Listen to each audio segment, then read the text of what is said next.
ዮሴፍ ምን እንዳለ ታውቂያለሽ? ወንድሞቹ ሲያለቅሱ ለዚህ ቀን ነው እግዚአብሔር እኔን የሰደደኝ ብሎ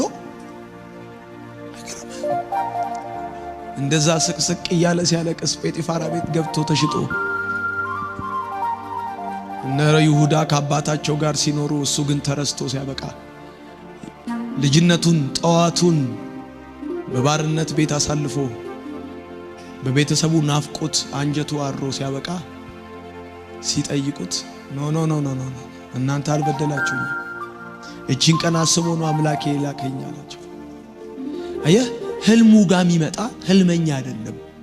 በህይወቱም የሆነው ነገር ሁሉ ከራያው አንፃር የሚሆን እንደሆነ አርጎ የሚያምን እንጂ እነገሌ ናቸው እንዲያረጉኝ እነንትና እንደውም ሮቤል እንደውም ይሸጥ ሲባል ይሁዳ ምን ስትል ነበር አንተ ሚል አይደለም። ወደ ወንድሞቹ ጣቱን የሚቀስር አይደለም። ለምን መሰላችሁ ትላንትናዬን ለመተው የመረጥኩት? ሁኔታዎቼ እኔን ዲፋይን እንዲያረጉኝ ስለማልፈቅድላቸው ነው።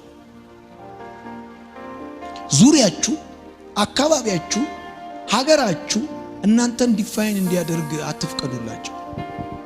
ራምፓና ኦሾ እናንተን ዲፋይን እያደረጋችሁ ችግሬን፣ ጉዳቴን፣ ስብራቴን፣ የእጦቴን ጨርቅ እያውለበለብኩ ማልኖርበት ምክንያት ሰው ለበልብላቸው አካባቢዎቼ እኔን ዲፋይን ያደርጉኛል። እንዲሆነ እኮ እንዲያርገውት እንዲዚህ ገብቶ እኮ ይሄ ልጅ እኮ ምናምን እያሉ ዲፋይን እንዲያደርጉኝ ስለማልፈቅድላቸው እማልነገራቸው እማላውለበልበው። እኛ ሰፈር የችግሬን ጨርቅ አላውለበልብም እኔ እኛ ሀገር ላይ